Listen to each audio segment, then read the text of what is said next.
Hey guys, what's up? Welcome back to my YouTube channel. Today, I'm going to be reviewing Mighty Morphin Power Rangers Season 1, Episode 5, titled Different Drum. So we start off this episode, like many others, in the juice bar, where we see Kimberly teaching a cold class of students a dance routine, and we see Billy is struggling to keep along. Then we see Ernie comes over and rolls a cart around, and somehow Billy falls into the cart. Somehow, yeah, whatever. Then we see after that, Trini helps him up. Then we see Rita is watching them through the telescope as she decides that her plan is to destroy Power Rangers with music. Okay, but I will say that it's like a weird leap to make. Why music all of a sudden? Cause that's just weird. But whatever, moving on. So we come back to Kim teaching and we see the girls that's dancing around, one bumps into the other, and then Kim sees this and she basically tells everybody to take a break and she goes over to the girl that made a mistake, and we find out this girl name is Melissa and that she is deaf, which that's actually pretty cool that Power Rangers is tackling a deaf character. And we find out in this scene that Kim knows sign language. That's actually pretty cool. And that she also says it's her fault that she should have been signing the moves so she can know what to do. Then we come back to the Moon Palace where we see Brita basically is requesting Fitzer to make her a musical monster. Then after that, both is go walk her to a juice bar and basically both challenge Zach to a dance battle. And not surprisingly, as everybody probably expected, Zach beats Bulk drastically. But to be fair, I'm pretty sure this whole dance battle basically stalled for time in the episode. But yeah. So after that, we see Fencer basically explains the monster to Rita called the gnarly gnome. So the plan is basically the gnarly gnome will be using his hypnotizing accordion to kidnap teenage girls, and so the Power Rangers could come and save them, and the Power Rangers will be able to get hypnotized. Okay, so that's a very interesting plan to say so at least. So we see Narlino basically plays his accordion outside a juice bar and basically kidnaps a bunch of girls. But since Melissa cannot hear the music, she's not affected by this and she basically follows them she basically follows the girls to where they're getting taken to, and we see a big rope just falls down and basically blocks her. It's not even a magic rope; it's just a regular rope. I'm pretty sure she could have got through that.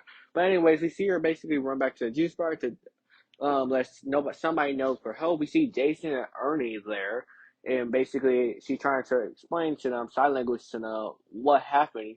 And Jason and Ernie basically don't understand what she's talking about because they don't speak sign language, so they're all confused.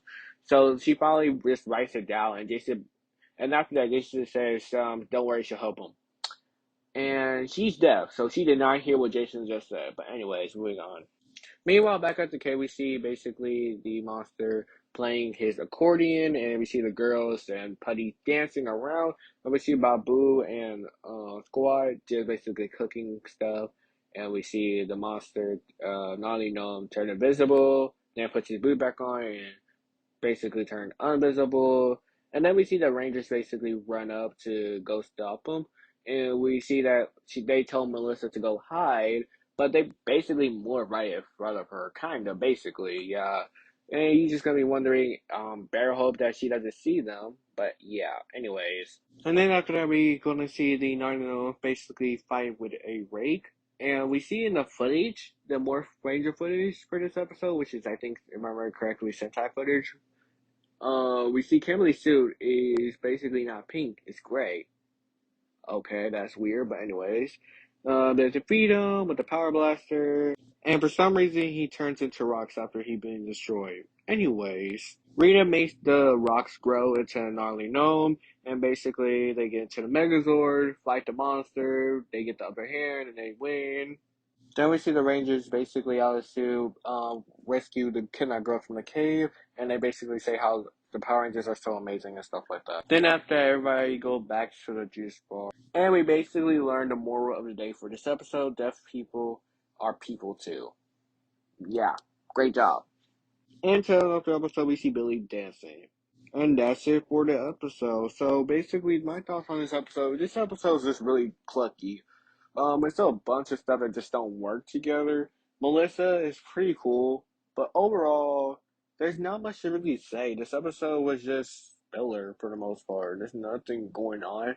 This is not even a Ranger focus episode. This is just I would say more of a team focus episode. At first, I thought this was gonna be a Kimberly focus, but no, it's not really. It's not really anybody focus episode. But yeah, that's all I really have to say. This episode just feels a little, just really clunky. But yeah, that's it for today's episode. If you guys enjoyed, be sure to like, subscribe, and turn on those post notifications. If you guys want to check out my other videos, you can check it out in the playlist. I will have an iCard on top of the corner, so you can go check it out. And yeah, thank you guys so much for watching. Until next time, may the power protect you.